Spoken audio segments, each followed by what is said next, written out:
See, as a lot of this recording stuff, documenting myself is becoming uh, more normal and more natural to me.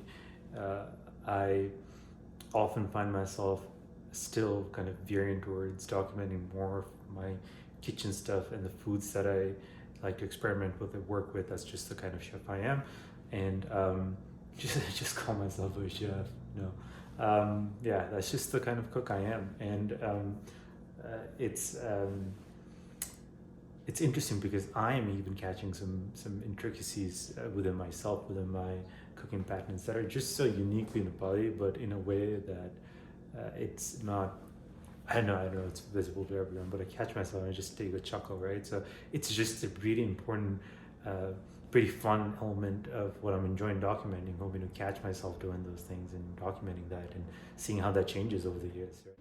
And that was me getting to a separate point as well, which is um, what I've started realizing, especially since I just went to Nepal and got back after many years of not having been back, is even though you know I might not be making Nepali food all that much, my eating tendencies, like my inherent uh, taste tendencies, are still very Nepali, especially in the typical way that I already had, with being very spice forward, being very experiment and mix forward, right? So um, what it's also made me realize is I might need to shake off some elements of shying away from making Nepali food, even for myself, because that's been my whole thing. I love making Nepali food for other people, but there's so many elements of it that I shy away from, that I need to fit the food, fit my, how do I put it? And this is easy enough for me to do because I've done this for so long, is fit my fitness program, fit how I eat, my diet, my regimen into what suits the diet, not on the daily, but far more regularly than the other way around. And I think it's gonna be fun. I think it's also gonna push me down this journey of me having always dreamt of working with a fusion of spices, Nepali spices, and especially South American spices, and having something unique come out of it. Um, this kind of realization might just be what I need to get a kick started, right?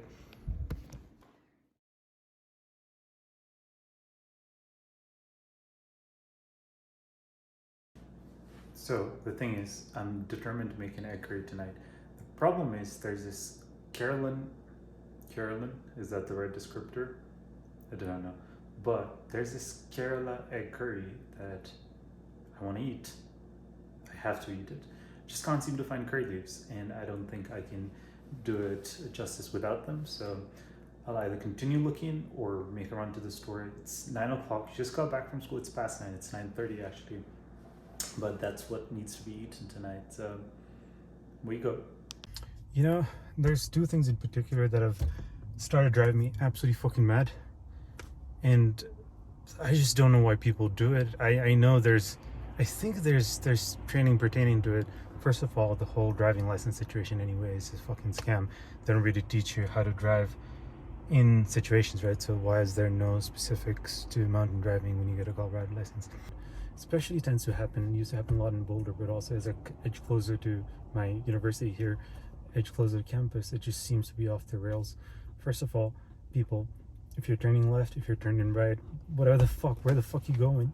Why are you not giving me your blinkers, your side light, like until 3 meters of you wanting to take the turn? Am I supposed to just anticipate that? I'll try to be a defensive driver, but nah. People got to work on that. Second thing, I recently have seen on TikTok, on random threads on Twitter and stuff, that that this happens, and this is everyone's. It's black or white, right? So, say we're going straight, and there's a turn lane. So people turn left here, oncoming traffic. People can turn right there, left there as well, right? So on your left turns, when the turn arrow is not green, it's and there's a green light for people to go ahead, go straight. Why are people covering the intersection? Like, why not just stay in your lane? Also make it easy for people to cross the streets, right? And just just wait for the next green left turn, right? Why are there three cars just covering the intersection, and as soon as the main light, the head straight light, whatever it's called, the light to let forward traffic go forward, the second it fucking turns yellow or red, then everyone's rushing to take that, clear up the intersection they've been covering. What sense does it make? I'm pretty sure it's illegal to cover intersections like that, but some people, swear to live by it. Swear to live by it. Anyway, yeah, and it just drives me nuts. Doesn't make sense. All right, you know what? To be fair, it seems like everyone's confused about this. I have done my research, and it seems that even people who are supposed to be teaching other people to drive sometimes suggest that you just, stack a line there and just take the left turn when the light turns red, which seems crazy to me, but there seems to be no consensus, so I guess everyone's confused.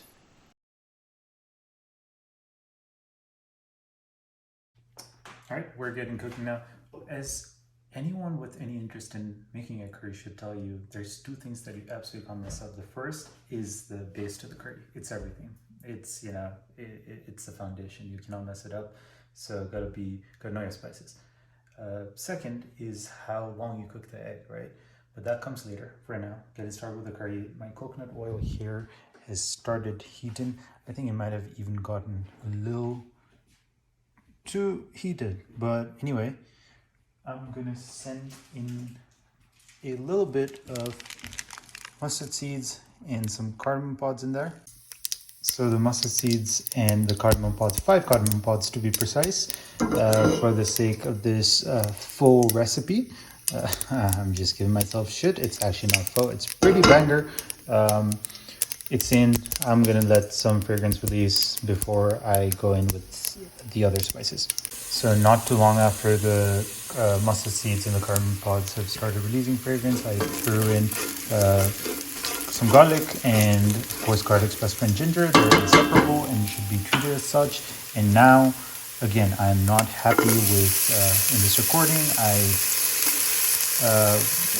forgot about the heat situation. This should not be as hot as it is currently, but I'm also running out of patience. So anyway, and then some finely chopped, this guy should not be here, but some finely chopped green chilies. And here, a lot of people would rather use paste, ginger paste, and not garlic paste, but ginger paste, maybe even garlic paste, but I'm not the kind to do that. I do not do that stuff. So within like 30 to 45 seconds of that, I'm ready to introduce my red onions, which will obviously form a very nice base. And what I've done is just very finely sliced my red onions the way I like it in curries. I want them strings. I want them to be thin, but I want them strings.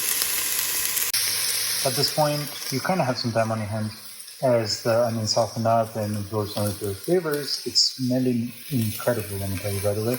What I'll do is my classic problem with chopping onions, I chop too many of them at once, but it's never a problem because I turn them into pickles. So I'm gonna go do that.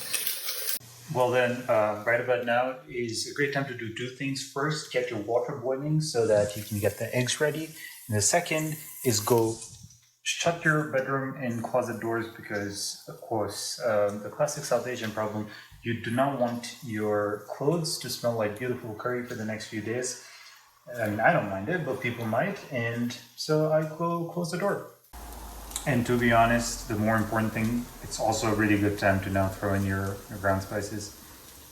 So to this, I will actually start with a fried chili paste.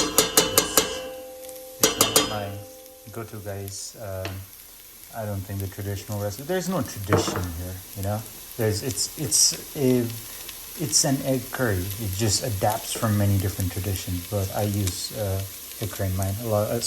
Chili paste, fried chili paste. Man, a lot of people wouldn't. This is now a mixture of some curry powder and some coriander powder, of course, and then Anyway, what I was saying before I got distracted by the spices is this is now a great time to add some of the ground spices. For me, the mix of the curry powder and cayenne powder, a little bit of red chili to add to the fried chili paste, and a little bit of turmeric, mostly for the color. And right about now is a great time to add the tomatoes. Remember, gotta add ripe tomatoes. In curries, you add ripe tomatoes. This tomato might not look super ripe. It's fairly ripe. It's not the ripest, but you want to use ripe tomatoes. And some salt. Right now is when the salt should go in for things, cooking up evenly. You having salt in your food, all those good things. And while this guy does his thing on, now remember, low medium heat, just covering up for a bit. Actually gonna leave it a little bit open. We want the eggs to get going. Gonna boil it for precisely 5 minutes. Exactly 5 minutes. Cannot go over. This is key.